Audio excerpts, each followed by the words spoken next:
Hey guys, Justin here. Welcome to today's video. I'm going to be showing you my HX Stomp rig that I use and how I put it together on the Pedal Train Nano, as well as give you my 2 cents worth as to why I think the HX Stomp will be a valuable tool to have in your arsenal. In today's video, I'm going to give 3 reasons why: choice of scale, creative distillation, and convenience.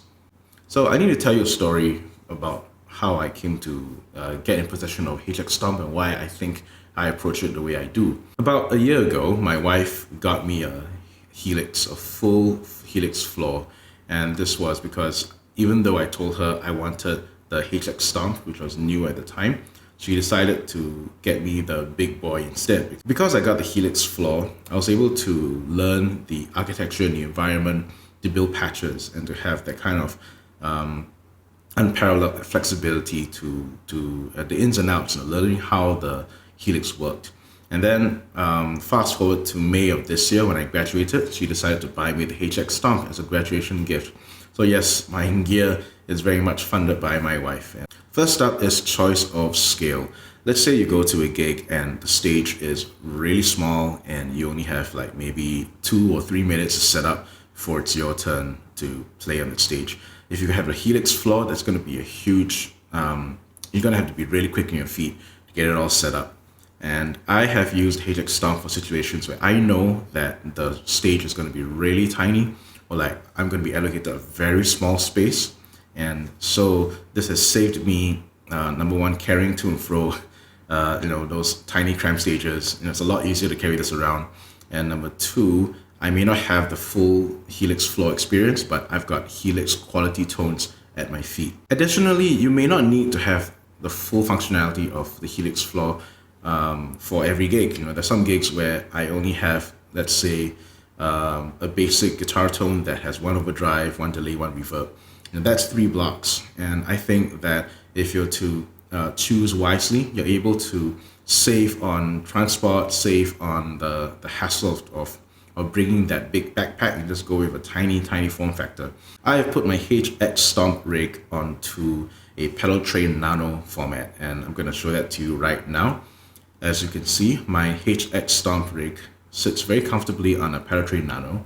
And on that Pedal Train Nano, I've got 2 things. The first thing is my wireless, and the second thing is I have a 2-button foot switch to expand the functionality of the HX Stomp. So that is a Mosky 2-button switch, and that will give me access to different functions. For now, I put it to FS4, FS5, so that I have a total of 4 configurable stomps to have different levels of gain, different levels of delay mix, so on and so forth.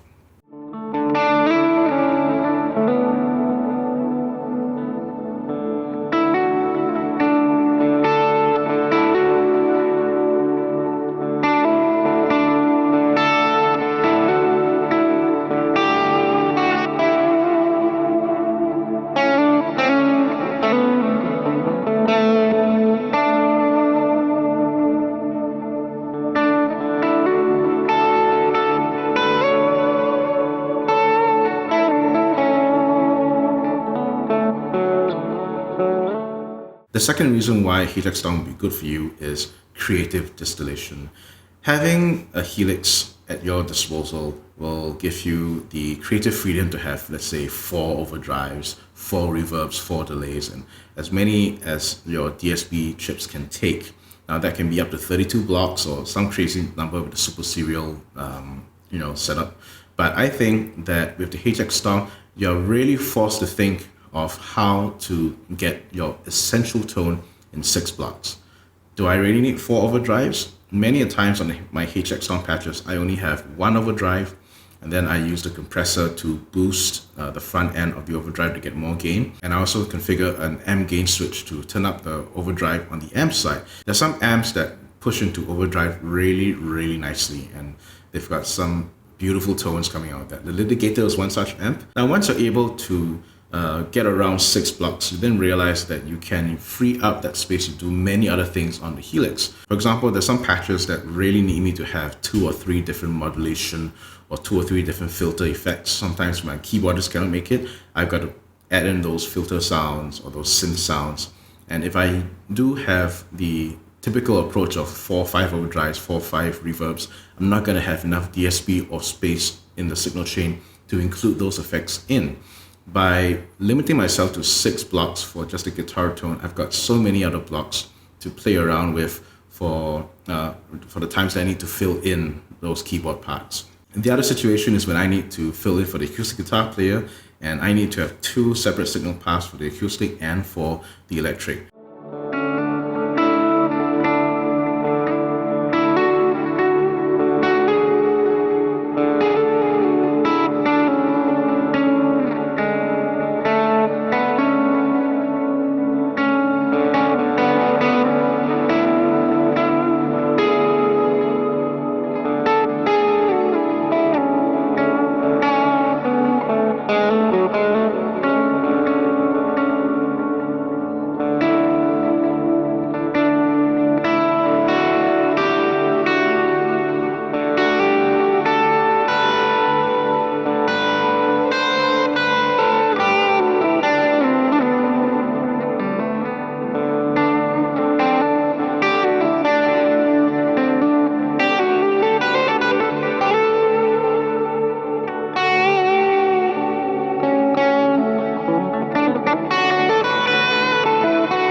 The last reason is actually more of a first world problem and a first world solution kind of situation. So I'm not very proud of this, but with the HX Stomp, I'm able to have 2 instances of HX Edit side by side. So the Helix and Stomp on one side of my screen.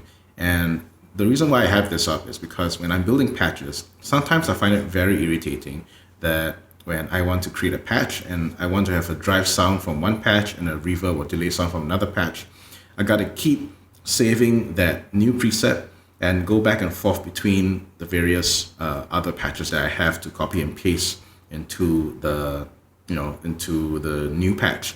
And what I found is that if I don't save my patch, which I'm quite very prone to do, I will lose all that progress on working on that new preset.